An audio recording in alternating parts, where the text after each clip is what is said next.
योगा जो अभ्यास असां प्रार्थना सां कंदासीं।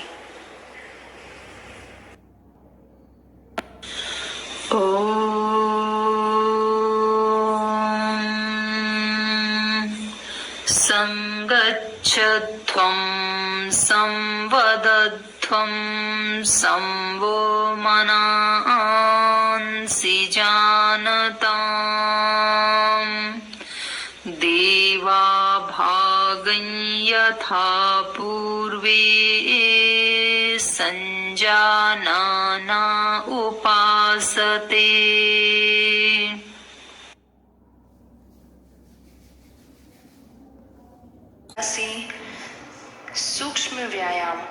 सूक्ष्म व्यायाम माइक्रो सर्कुलेशन खे वधाइण में मदद कंदो आहे। इहो अभ्यास असां बीह करे या वेही करे था सघूं। सभिनि खां पहिरीं गले जो व्यायाम। गले खे अॻियां ऐं पोइतां झुकाइण जी कोशिश। सिधो बीह करे पेर परे करे पेरनि जे विच में 2 या 3 इंचनि जो फ़ासिलो हुजे। पंहिंजे हथ खे सिधो शरीर जे पासे में रखिणो आहे। असां हिन स्थितीअ खे ताड़ासन चवंदा आहियूं। पंहिंजे हथनि जी तिरियुनि खे चेल्ह ते रखो। साह छॾे पंहिंजे मथे खे अॻियां झुकायो। जेकर तव्हांजी ठुडी तव्हांजी छातीअ सां टकराए, साह खणी पंहिंजे गले खे पोइ झुकाइणो आहे। इन ई अभ्यास खे असां 3 दफ़ा वरी कंदासूं। हाणे गले खे साॼे ऐं खाॿे पासे झुकाइण जी कोशिश। साह छॾे करे पंहिंजे मथे खे साॼे पासे मोड़णो आहे, जीअं त तव्हांजा कन तव्हांजे कुल्हनि जे पासे में अचनि। साह खणी पंहिंजे मथे खे वापसि खणी अचिणो आहे। हाणे इहो ई अभ्यास असां खाॿे पासे बि कंदासीं। साह छॾे पंहिंजे मथे खे खाॿे पासे मोड़णो आहे, जीअं त तव्हांजा कन तव्हांजे कुल्हनि जे पासे में अचनि। साह खणी पंहिंजे मथे खे वापसि खणी अचिणो आहे। गले खे गोल घुमाइण जी कोशिश। साह छॾे करे पंहिंजे मथे खे अॻियां झुकाइणो आहे, जीअं त तव्हांजी ठुडी तव्हांजी छातीअ सां टकराए। हाणे साह खणी पंहिंजे गले खे साॼे पासे खां खणी गोल घुमाइणो आहे। साह छॾे करे वापसि अचिणो आहे। हाणे साॻियो ई असां उबते पासे बि कंदासीं। साह खणी पंहिंजे गले खे खाॿे पासे खणी वञिणो आहे, गोल घुमाइणो आहे ऐं साह छॾे करे वापसि अचिणो आहे। इहो अभ्यास असां 3 दफ़ा कंदासीं। इहो अभ्यास तव्हां कुर्सीअ ते वेही करे था सघो। जंहिंखे गले में सूर आहे उन्हनि सां निवेदन आहे कि इन अभ्यास खे आहिस्ते आहिस्ते करनि। बुजुर्ग ऐं जिन खे क्रॉनिक सर्वाइकल स्पॉन्डिलाइटिस आहे उन्हनि खे हिन अभ्यास करण जी सख़्त मनाही आहे। कुल्हनि जो व्यायाम। कुल्हनि खे ताक़तवर करण जो व्यायाम। सिधो बीह करे बाहूं शरीर जे पासे खे सिधो मथे खणी वञिणो आहे। ध्यानु रखिणो आहे कि पंहिंजा हथ ॿाहिरि पासे हुजनि। साह छॾे करे आहिस्ते आहिस्ते वापसि अचिणो आहे। इहो अभ्यास असांखे 2 दफ़ा वरी करिणो आहे। कुल्हनि खे घुमाइण जो अभ्यास। पंहिंजे साॼे हथ जी उंगलियुनि खे साॼे हथ जे कुल्हे ते रखिणो आहे ऐं खाॿे हथनि जी उंगलियुनि खे खाॿे हथ जे कुल्हे ते रखिणो आहे। हाणे पंहिंजी ठूठ खे गोल घुमाइण जी कोशिश करणी आहे।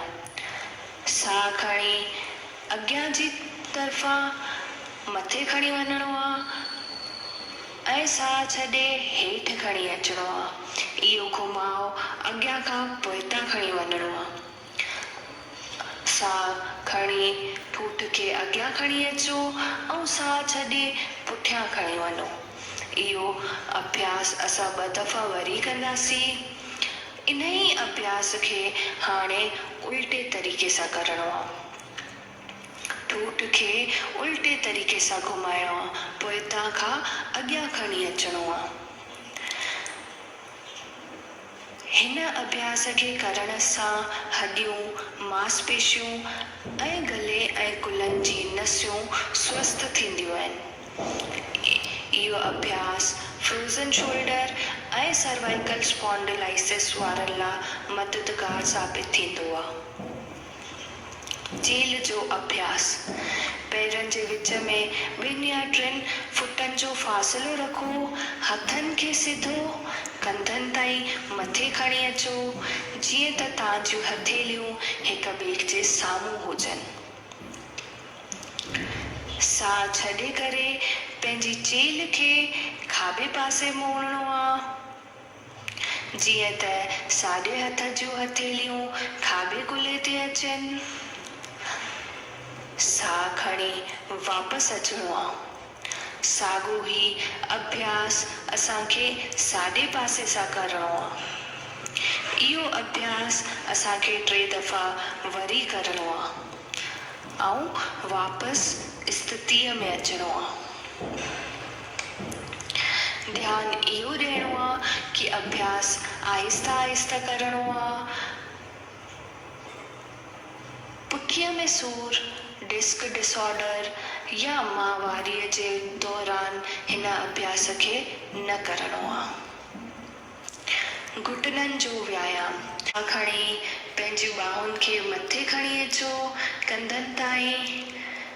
पंजा हेठि जी तरफ़ हुजनि। साह छॾे करे घुटननि खे मोड़णो आहे। आख़िर में जीअं त 2 ॿाहूं ऐं ॼंग हिक ई लाइन में हुजनि। साह खणी वापसि शरीर खे सिधो करणो आहे। साह छॾे करे हेठि हथ खे वापसि खणी अचिणो आहे। इहो ई अभ्यास असां 2 दफ़ा वरी दोहराईंदासूं। इहो अभ्यास घुटननि खे ऐं चील खे ताक़त ॾींदो आहे। जंहिंखे आर्थराइटिस आहे, उन्हनि खे इहो अभ्यास करण जी सख़्त मनाही आहे।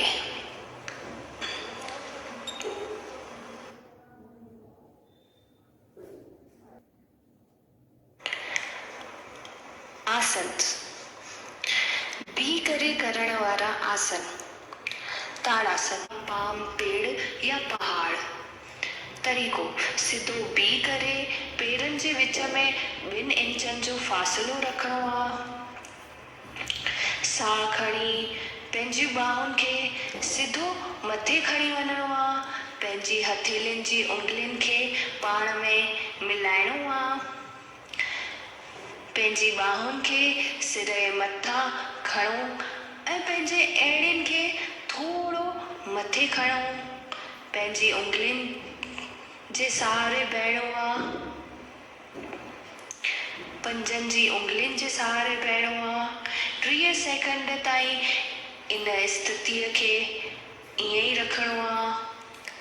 साह छॾे उंगलियुनि खे छॾणो आहे। ॿाहूं आहिस्ते आहिस्ते हेठि खणी अचणियूं आहिनि। वापसि अचिणो आहे। इहो आसन शरीर में स्थिरता खणी ईंदो आहे। रीढ़ जी नसुनि में खून जी रुकावट खे दूर कंदो आहे ऐं असांजे पोस्चर खे सही कंदो आहे। वृक्षासन। वृक्ष जो मतिलबु पेड़ हूंदो आहे। इन जो नालो वृक्षासन इन करे आहे छो जो शरीर जो आख़िरी स्थिति पेड़ वांगुरु लॻंदी आहे।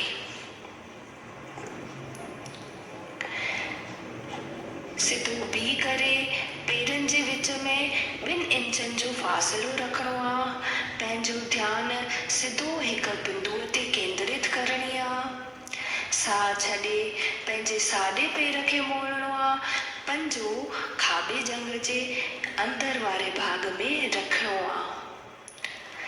साह खणी पंहिंजे हथनि खे मथे खणी वञिणो आहे, नमस्कार मुद्रा में जोड़णो आहे। 30 सेकंड ताईं इन ई अवस्था में रहणो आहे। साह छॾे हथनि खे हेठि खणी अचिणो आहे, टंगुनि खे सिधो खणी अचिणो आहे ऐं वापसि अचिणो आहे। इहो ई अभ्यास असांखे खाॿे पासे बि करिणो आहे।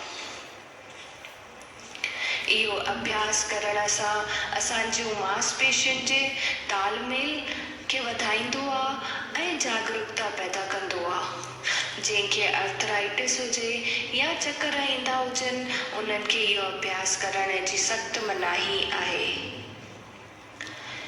पाद हस्तासन। पाद मतलब पैर, हस्त मतलब हथ। इन आसन खे असां उत्तान आसन भी चवंदा आहियूं। सिधो बीह करे पेरनि जे विच में 2 इंचनि जो फ़ासिलो रखणो आहे। पेरनि जे विच में 2 इंचनि जो फ़ासिलो खणी अचिणो आहे। साह खणी धीरे धीरे हथ मथे खणी वञणा आहिनि। चेल वटां थोरो खिचाव ॾेई करे साह छॾे अॻियां जी तरफ़ झुकणो आहे। जेसिताईं झुकणो आहे जेसिताईं 2 हथ ज़मीन ते न अची वञनि। जेतिरो थी सघे पुठीअ खे खिचाव ॾेई सिधो करिणो आहे। 30 सेकंड ताईं इन ई अवस्था में रहणो आहे। जिन खे बि पुठीअ में सूर रहंदो आहे, पंहिंजी क्षमता जे हिसाब सां झुकनि। हाणे साह खणी धीरे धीरे उथणो आहे। पंहिंजी ॿाहुनि खे सिर जे मथां ताईं खणणो आहे। साह छॾे पंहिंजी पुरानी स्थितीअ में, आरामदायक स्थितीअ में वापसि अचिणो आहे। हिन अभ्यास जो इहो फ़ाइदो आहे कि हे रीढ़ जी हड्डीअ खे लचकदार कंदो आहे, पाचन जे कार्य में सुधार खणी ईंदो आहे ऐं माहवारी जी तकलीफ़ बि दूर कंदो आहे। जंहिंखे पुठीअ में सूर हुजे या कार्डियक डिसऑर्डर हुजनि या पेट में इंफ्लामेशन हुजनि, अल्सर हुजे, हर्निया हुजे या चकर ईंदा हुजनि, मायोपिया हुजे या ग्लूकोमा हुजे, उन्हनि सां निवेदन आहे कि इहो आसन न करनि। अर्ध चक्रासन। अर्ध मतलब अधु, चक्र मतलब पहियो। हिन में आख़िरी स्थितीअ में पंहिंजो शरीर अधु पहिए वांगुरु करिणो हूंदो आहे। सिधो बीह करे पंहिंजे पेरनि जे विच में 2 इंचनि जो फ़ासिलो रखणो आहे। पंहिंजी चेल खे हथनि जो सहारो ॾियणो आहे।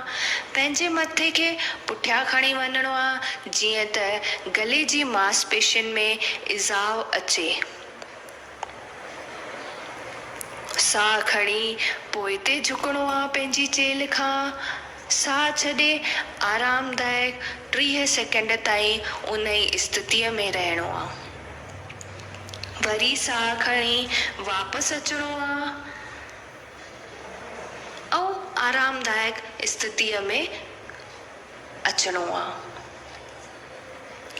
हिन खे करण सां पुठी जी मांसपेशियूं मजबूत थींदियूं आहिनि। सर्वाइकल स्पॉन्डिलाइसिस में मददगार आहे ऐं जंहिंखे चकर ईंदा हुजनि या जंहिंखे हाई ब्लड प्रेशर हुजे, उहे थोरो सावधानीअ सां हिन अभ्यास खे करनि। त्रिकोण आसन। त्रिकोण आसन जो मतिलबु 3 एंगलनि वारो थींदो आहे। चेल, ॿाहूं ऐं टंगुनि सां इहो एंगल ठहंदो आहे। सिधो बीह करे पंहिंजे पेरनि जे विच में 3 फुटनि जो फ़ासिलो रखणो आहे। साह खणी बगल मां ई पंहिंजा हथ मथे कंधनि ताईं खणी अचिणा आहिनि। पंहिंजे साॼे पेर जे तलवनि खे साॼे पासे मोड़णो आहे। साह छॾे आहिस्ते आहिस्ते साॼे पासे झुकणो आहे ऐं साॼे हथ जी उंगलियुनि खे साॼे पेर जे तलवनि जे पासे में रखणो आहे।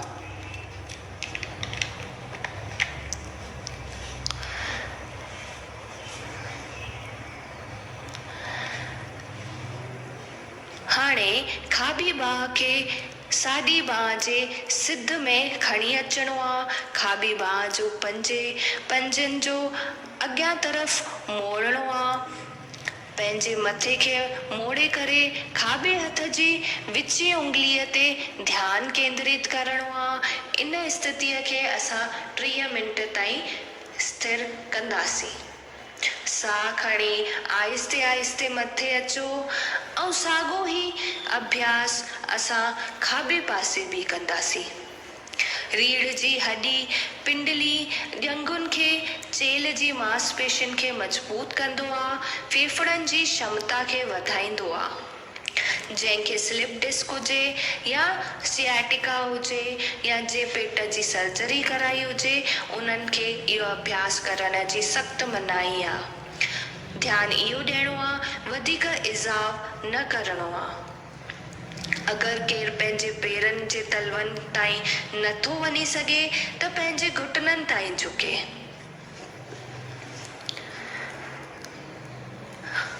वेही करे करण वारा आसन। भद्रासन। भद्र मतलब मंगल। हिन में सिधो वेहणो आहे। हिन सिधे वेहण खे असां विश्राम आसन चवंदा आहियूं। ॿिन्हिनि टंगुनि खे सिधो करणो आहे। पंहिंजी चेल खे हथनि जे सहारे सां सहारो ॾियणो आहे। शरीर पूरी तरीक़े सां आरामदायक स्थिति में हुजे। हाणे ॿई टंगूं अॻियां जी तरफ़ सिधियूं कयो। हथ थड़नि जे पासे ज़मीन ते रखो। इन खे असां दंडासन चवंदा आहियूं। हाणे पंहिंजे ॿिन्हिनि पेरनि जे तलवनि खे पाण में मिलाइणो आहे। साह छॾे पंहिंजे हथनि जी उंगलियुनि खे मिलाइणो आहे। पेरनि जी उंगलियुनि जे मथां रखणो आहे। साह खणी पंहिंजी एड़ियुनि खे जेतिरो थी सघे अंदर जी तरफ़ करणो आहे। अगरि तव्हांजी ॼंग ज़मीन सां नथी टकराए त हिकु नरम वियाणो पंहिंजे गोॾनि जे हेठां रखी था सघो। इहा आख़िरी स्थिति आहे। इन ई स्थितीअ में कुझु देरि वेहणो आहे। इहो आसन शरीर खे स्वस्थ कंदो आहे, मन खे शांत रखंदो आहे। पेट जो सूरु जेको माहवारीअ जे दौरान थींदो आहे उनखे घटि कंदो आहे। प्रसव में बि मददगार थींदो आहे। ऐं जंहिंखे सीवियर आर्थराइटिस या सियाटिका जी शिकायत हुजे उहे इन अभ्यास खे न करनि। वज्रासन। हिन खे असां हिकु ध्यान वारो आसन बि मञंदा आहियूं। ऐं आख़िर स्थितीअ में अचण महिल अखियुनि खे बंदि करणो आहे। पेर अॻियां जी तरफ़ फैलाइणा आहिनि। हथनि खे शरीर जे पासे में रखणो आहे जीअं त उंगलियूं अॻियां जी तरफ़ हुजनि। पंहिंजे साॼे पेर खे घुटननि खां मोड़णो आहे जीअं त पेरनि जा तलवा साॼे थड़े जे हेठि अचे। साॻियो ई खाॿे पेर खे मोड़णो आहे जीअं त खाॿे पेरनि जो तलवो खाॿे थड़े जे हेठि अचे। ॿिन्हिनि पेरनि जी एड़ी हिन प्रकार रखणी आहे कि ॿिन्हिनि पेरनि जी वॾी उंगली हिक ॿिए सां मिलनि। ॿई हथ घुटननि ते रखणा आहिनि। पुठी सिधो ॾिसणो आहे या त अखियुनि खे बंदि करणो आहे। वापसि अचण लाइ थोरो साॼे पासे झुको। खाॿी टंग खे कढी सिधी रखो। साॻियो ई पंहिंजी साॼी टंग खे कढी वापसि अचणो आहे। आराम करणो आहे इन ई स्थितीअ में। इहो आसन पाचन शक्तिअ खे वधाईंदो आहे। ॼंगुनि खे ऐं पिंडलियुनि खे मज़बूत कंदो आहे। जिन खे पाइल्स हुजनि या घुटननि में सूर हुजे, एड़ीअ में सूर हुजे, उन्हनि सां निवेदन आहे कि इहो अभ्यास न करनि। अर्ध उष्ट्रासन, टंगू लंबियूं करे वेहणो आहे। उष्ट्र मतलब उठ। हिन आसन में उठ जी पिठ वांगुर करणो आहे।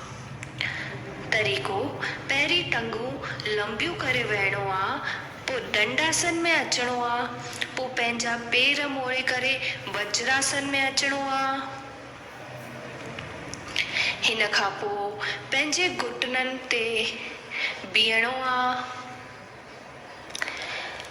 हथ पंहिंजे चेल ते रखणो आहे। जेकर हथ जी उंगलियूं हेठि तरफ़ हुजनि, पंहिंजो मथो पोइते जी तरफ़ झुकाइणो आहे। गले ते इज़ाव अचे। साह खणी चेल खे बि पोइता झुकाइणो आहे। झुकाइणो एतिरो ई आहे जेतिरी तव्हांजी क्षमता हुजे। साह छॾे आराम सां 30 सेकंड ताईं इन ई स्थितीअ में रहणो आहे। साह खणी वापसि अचणो आहे। वज्रासन में वेहणो आहे। हाणे विश्राम आसन में वापसि अचणो आहे। इहो अभ्यास करण सां पुठी ऐं गले जी मांसपेशियुनि खे ताक़त मिलंदी आहे। कब्ज़ दूर थींदी आहे। पुठीअ जे सूर में आराम ॾींदो आहे। मथे ऐं दिलि जे रक्तचाप खे वधाईंदो आहे। हर्निया, जंहिंखे पेट में सूर हुजे या आर्थराइटिस हुजे, चक्कर ईंदा हुजनि, उन्हनि खे इहो अभ्यास न करणो आहे। उष्ट्रासन मतलब उठ। सभिनि खां पहिरीं वज्रासन में अचणो आहे। हाणे ॿिन्हिनि पेरनि जे विच में ऐं गुर्जनि जे विच में थोरो थोरो फ़ासिलो करणो आहे। साह खणी पोइते झुकणो आहे ऐं साॼे हथ जी तिरीअ खे साॼी एड़ीअ ते रखणो आहे ऐं खाॿे हथ जी तिरीअ खे खाॿी एड़ीअ ते रखणो आहे। ध्यानु इहो रखणो आहे कि गले खे इज़ाव न अचे ऐं पोइतां झुकंदे महिल इज़ाव वधीक न अचणे। शरीर जो भार ॿिन्हिनि टंगुनि ऐं ॿाहुनि ते बराबरि अचणो आहे। इन ई स्थितीअ में 30 सेकंड ताईं रहणो आहे। साह खणी वापसि वज्रासन में वेहणो आहे। वज्रासन खां पोइ विश्राम आसन में अचो।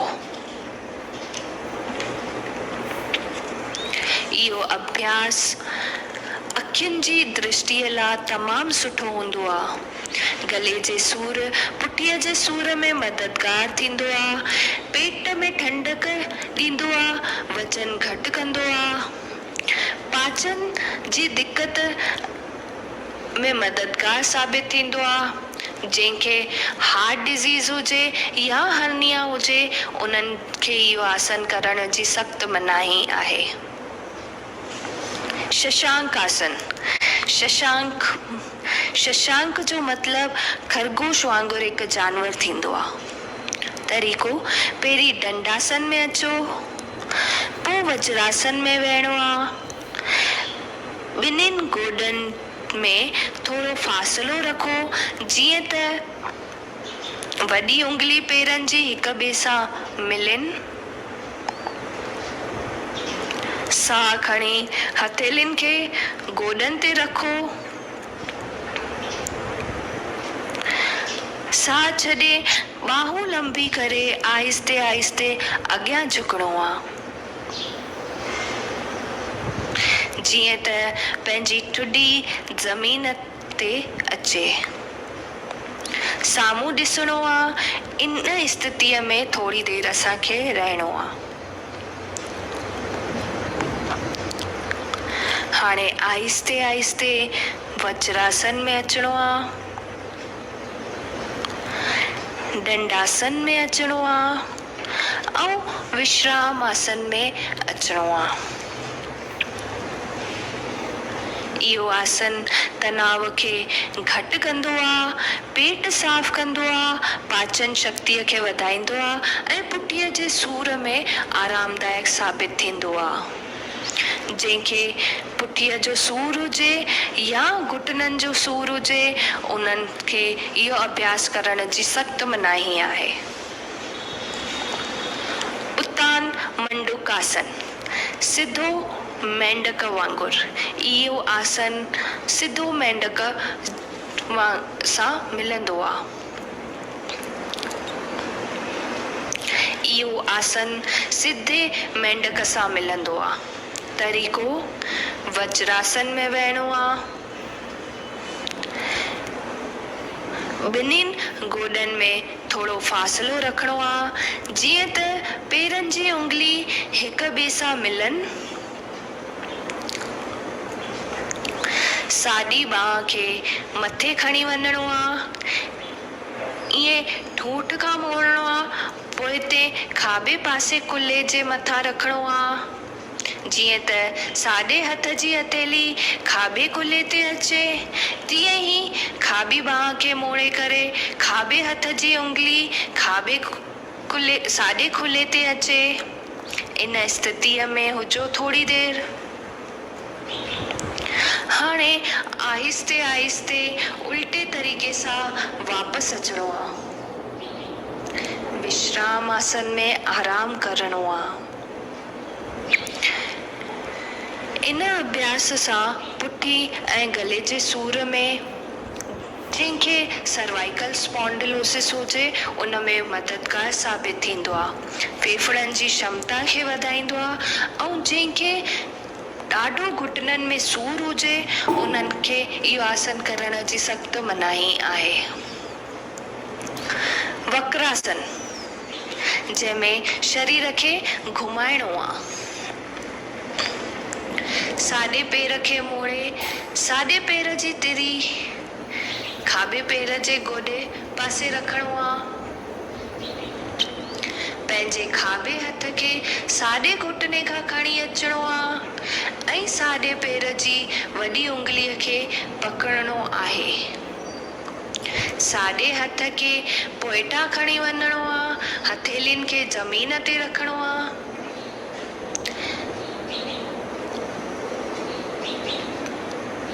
साह खणी पंहिंजे शरीर खे साॼे पासे घुमाइणो आहे। इहा ई स्थिति 30 सेकंड ताईं रोकणी आहे। साह खणी ध्यान सां हथनि खे वापसि खणी अचिणो आहे। साह छॾे शरीर खे वापसि विश्राम आसन जी स्थितीअ में खणी अचिणो आहे। इहो ई अभ्यास असां खाॿे पासे बि करण जी कोशिश कंदासीं। इहो अभ्यास रीढ़ जी लचक खे वधाईंदो आहे, पैंक्रियास जी कम वधाईंदो आहे, ताकि मधुमेह खे रोके सघो। जिन खे पुठीअ में सूर हुजे या स्पाइनल डिसऑर्डर हुजनि या पेट जी सर्जरी थी हुजे या माहवारी हुजे, उन्हनि खे इहो आसन करण जी सख़्त मनाही आहे। पेट जे बल सुम्ही करे करण वारा आसन, मकरासन मतलब मगरमच्छ। इहो आसन खे करण सां शरीर मगरमच्छ वांगुरु लॻंदो आहे। पेट जे बल लेटी करे पेरनि जे विच में 1 फुट जो फ़ासिलो रखिणो आहे। ध्यानु इहो ॾियणो आहे कि पेरनि जी उंगलियूं ॿाहिरि जी तरफ़ हुजनि। ॿई ॿाहुनि खे मोड़े पंहिंजी साॼे हथेली खाॿी हथेलीअ जे मथां रखणी आहे। हथनि जे मथां पंहिंजे सिर खे रखिणो आहे, साॼे पासे मोड़णो आहे। अखियूं बंदि करे शरीर खे आरामदायक स्थिति में रखिणो आहे। हिन खे असां मकरासन चवंदा आहियूं। आरामदायक स्थिति आहे, पूरे शरीर खे, पुठीअ खे, सूर खे ठीकु कंदी आहे। तनाव जी स्थिति में आरामदायक आहे। जंहिंखे प्रेगनेंसी ऐं फ्रोज़न शोल्डर हुजे, उहे इन आसन खे न करनि। भुजंग आसन भुजंग मतिलबु नांग। शरीर खे नांग जे फन वांगुरु खणणो आहे। पेट जे बल लेटणो आहे। पंहिंजे मथे खे हथनि जे मथां रखणो आहे। शरीर खे आराम ॾियो। हाणे ॿिन्हिनि टंगुनि खे पासे में कयो। ॿाहुनि खे सिधो कयो। शरीर जे पासे में रखणो आहे। चांउठ खे ज़मीन ते रखणो आहे। हथेलियुनि खे ऐं ठूठ खे ज़मीन ते रखो। साह खणी पंहिंजे मथे ऐं छातीअ खे पंहिंजे धुन ताईं खणी अचो, बिना हथनि खे हिलाए। इहो ई स्थिति में आराम करणो आहे। हिन खे असां सरल भुजंग आसन चवंदा आहियूं। हाणे वापसि अचिणो आहे। पंहिंजे मथे खे ज़मीन ते रखणो आहे। हथेली छातियुनि जे पासे में रखणियूं आहिनि। ठूठ खे मथे रखणो आहे। साह खणी धीरे धीरे मथे खे खणणो आहे नाभीअ ताईं। इन स्थितीअ में 30 सेकंड ताईं असांखे रुकणो आहे। हिन खे असां भुजंग आसन चवंदा आहियूं। साह छॾे मथे खे वापसि ज़मीन ते खणी अचिणो आहे। पोइ वापसि मकरासन में अचिणो आहे ऐं आरामदायक स्थिति में अचिणो आहे। ध्यानु ॾियणो आहे कि पंहिंजी चेल ते कोई इज़ाव न अचे। तनाव मुक्त कंदो आहे। पेट जे वज़न घटि कंदो आहे। कब्ज़ खां बचाईंदो आहे। पुठीअ जे सूर खे घटि कंदो आहे। साह जी तकलीफ़ुनि खे बि दूरि कंदो आहे। जंहिंजी पेट जी सर्जरी थियल हुजे, हर्निया हुजे, अल्सर हुजे, उन्हनि सां निवेदन आहे कि इहो आसन न करनि। शलभ आसन। शलभ मतिलबु टिड्डी। पेट जे बल मकरासन में अचो। ठूठ खे ज़मीन ते रखणो आहे। ॿिन्हिनि हथनि खे शरीर जे पासे में रखणो आहे। हथेलियूं मथे जी तरफ़ हुजनि। साह खणी टंगुनि खे ज़मीन खां मथे खणणो आहे। ओतिरो ई मथे खणणो आहे जेसि ताईं गोॾा न मुड़नि। इन स्थितीअ में 30 सेकंड ताईं हुजो। साह छॾे टंगुनि खे ज़मीन ते वापसि खणी अचिणो आहे। मकरासन जी स्थिति में आराम करणो आहे। इहो आसन खे भुजंग आसन खां करण खां पोइ ई फ़ाइदो मिलंदो आहे। साइटिका ऐं चेल जे सूर में फ़ाइदो कंदो आहे। ॼंग ऐं टंगुनि जो मोटापो घटि कंदो आहे। फेफड़नि जी क्षमता खे वधाईंदो आहे। जंहिंखे सीवियर बैक पेन हुजे या हाई ब्लड प्रेशर हुजे, पेप्टिक अल्सर हुजनि, हर्निया हुजनि, उन्हनि खे इहो आसन न करणो आहे। सुम्ही करे करण वारो अभ्यास। सेतुबंद आसन। सेतुबंद मतिलबु ब्रिज। मतिलबु असांजे शरीर जो आकार ब्रिज वांगुरु थींदो आहे। ॿिन्हिनि पेरनि खे घुटननि खां मोड़णो आहे। पंहिंजी एड़ियुनि खे थड़नि जे पासे में रखणो आहे। ॿिन्हिनि एड़ियुनि खे पकड़णो आहे। साह खणी धीरे धीरे पंहिंजे थड़नि खे, चेल खे जेतिरो थी सघे ओतिरो मथे खणणो आहे, जीअं त हिकु ब्रिज ठही वञे। इन स्थितीअ में 30 सेकंड ताईं रुकणो आहे। साह छॾे वापसि पंहिंजी स्थितीअ में अचिणो आहे। शवासन में आराम करणो आहे। ध्यानु ॾियणो आहे आख़िरी स्थिति में ॿई कंधा, गलो ऐं सिर ज़मीन सां जुड़ियल हुजनि। इहो आसन डिप्रेशन ऐं एंज़ाइटी में आरामदायक आहे। जंहिंखे लोअर बैक मसल जो सूरु आहे उन जे सूर खे घटि कंदो आहे। पाचन शक्तिअ खे वधाईंदो आहे। कब्ज़ खां मुक्त कराईंदो आहे। जंहिंखे अल्सर ऐं हर्निया हुजनि उन्हनि खे इहो आसन न करणो आहे। उतान पाद आसन मतिलबु मथे टंगू करण वारो आसन।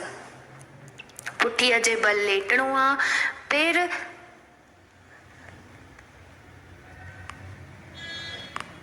पेर सिधा ऐं ॿाहूं शरीर जे पासे खणी अचणियूं आहिनि।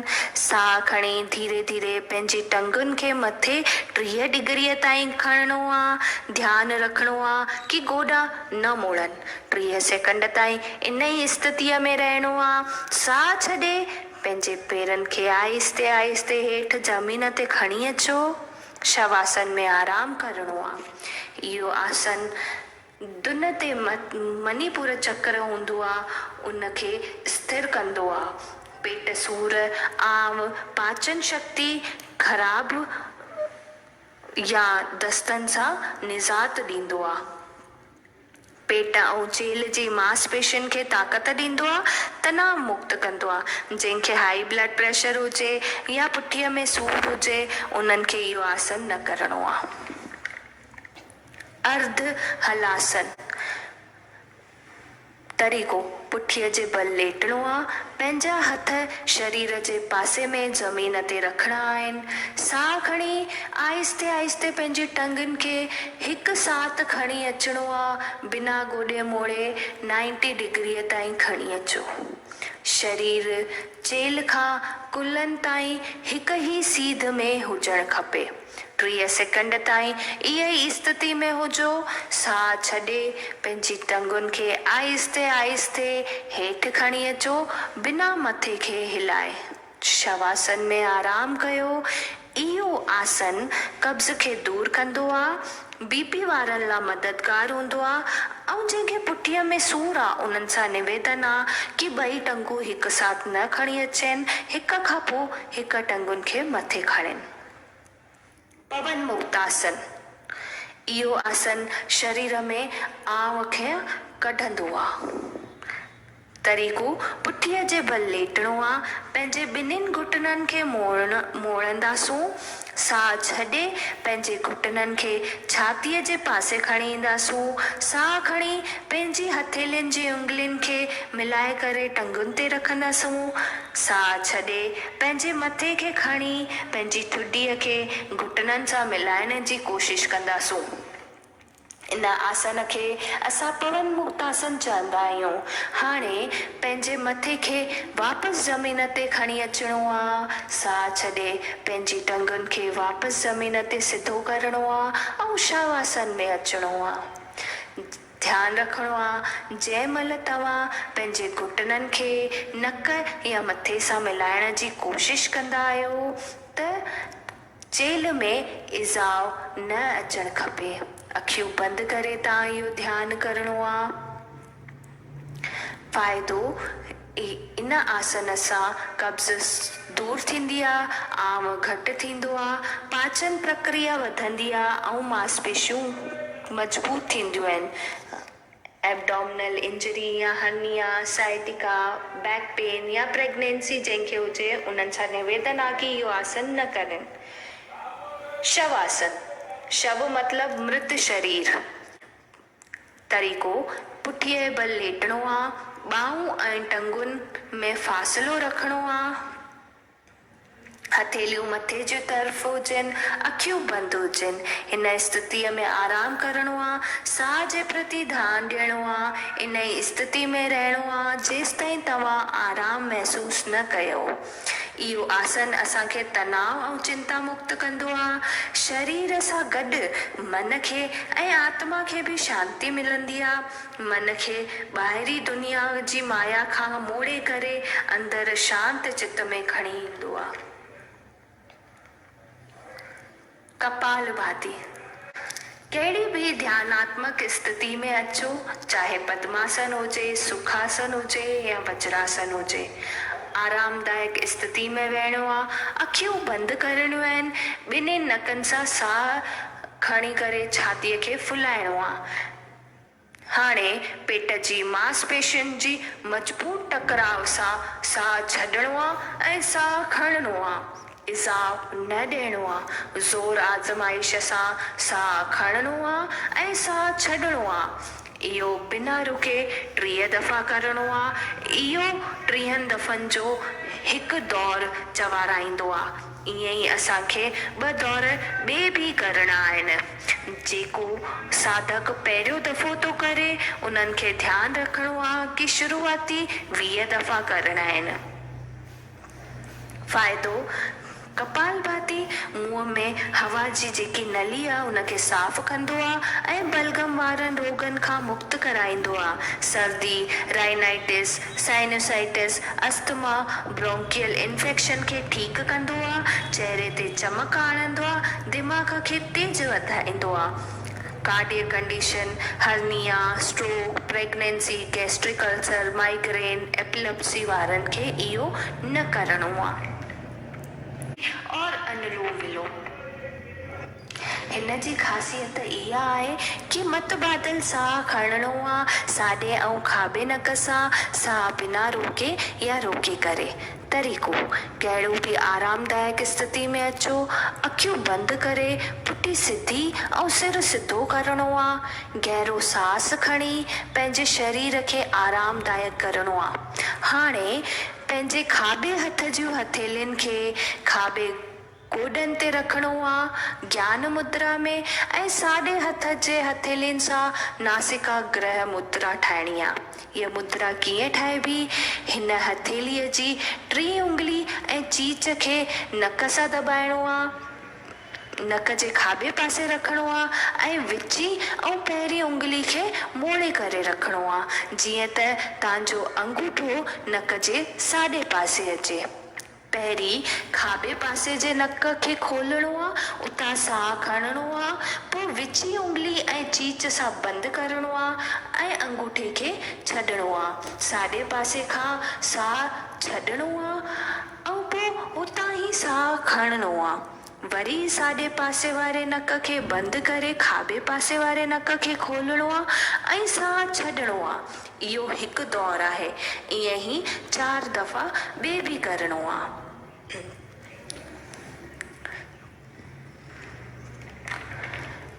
इहो प्राणायाम असांखे तनाव मुक्त कंदो आहे, ध्यान खे वधाईंदो आहे ऐं बलगम वारनि रोगनि सां मुक्त कराईंदो आहे। शीतली प्राणायाम, इहो प्राणायाम असांजे मन ऐं शरीर खे ठंडक पैदा कंदो आहे, शरीर जे तापमान खे घटाईंदो आहे, शरीर ऐं मन जो तालमेल कराईंदो आहे। तरीक़ो, शरीर खे आरामदायक स्थिति में रखणो आहे।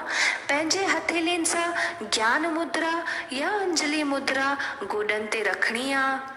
पंहिंजी जिभ सां ट्यूब वांगुरु पासनि खां मोड़णो आहे। इहो ट्यूब सां साह खणी ऐं पंहिंजे फेफड़नि खे अधिकतम हवा सां भरणो आहे। हाणे पंहिंजी जिभ खे मुंहं जे अंदरि खणी अचिणो आहे ऐं मुख खे बंदि करणो आहे। हाणे साह आहिस्ता आहिस्ता नख सां छॾणो आहे। इहो हिकु दौर आहे। साॻियो ई 4 दफ़ा वरी कंदासूं। शरीर ऐं मन खे थंडकार पहुचाईंदो आहे, हाई ब्लड प्रेशर वारनि लाइ फ़ाइदेमंद हूंदो आहे, बुख ऐं प्यास खे काबूअ में कंदो आहे, बलगम ऐं पित्त जे रोगनि सां मुक्त कराईंदो आहे। थधि, जुकाम, टॉन्सिलाइटिस में इहो प्राणायाम न करणो आहे। भ्रामरी प्राणायाम, भ्रामरीअ जो मतिलबु भौरो, यानी हिन प्राणायाम जे दौरान जेकी आवाज़ निकिरंदी आहे हुन में भौरे जी भुन भुन सां मिलंदी आहे। तरीक़ो, आरामदायक स्थिति में अचो, अखियूं बंदि करणी आहिनि, नक सां लंबी साह खणणी आहे ऐं आहिस्ते आहिस्ते साह छॾंदे वक़्तु भुन भुन जी आवाज़ कढणी आहे, जीअं भौरो कंदो आहे। इहो हिकु दौर आहे। साॻियो ई अभ्यास असां 4 दफ़ा वरी कंदासूं। इहो भ्रामरीअ जो सादो तरीक़ो आहे। ध्यान या मेडिटेशन हिकु लगातार चिंतन जो कार्य आहे। तरीक़ो, आरामजनक स्थिति में वेहणो आहे, पुठीअ खे सिधो करणो आहे, ज्ञान मुद्रा या ध्यान मुद्रा खे अपनाइणो आहे। पंहिंजी उंगलियुनि जी पहिरीं उंगलीअ खे अंगूठे सां मिलाए बाक़ी 3 उंगलियूं सिधियूं हूंदियूं।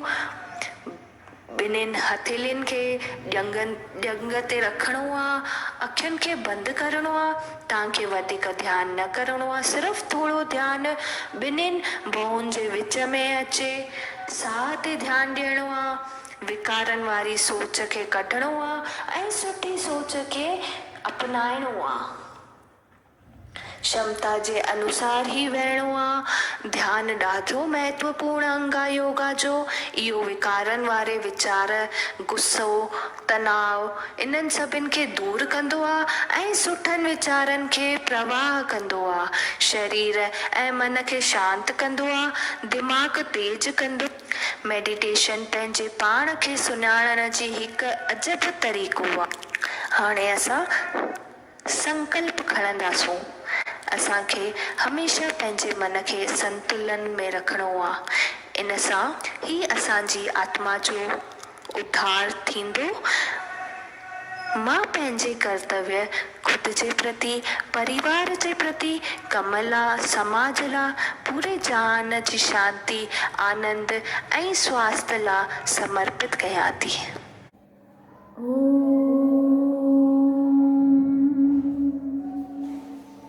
सर्वे भवन्तु सुखिनः, सर्वे सन्तु निरामया, सर्वे भद्राणि पश्यन्तु, मा कश्चित् दुःखभाग् भवेत्।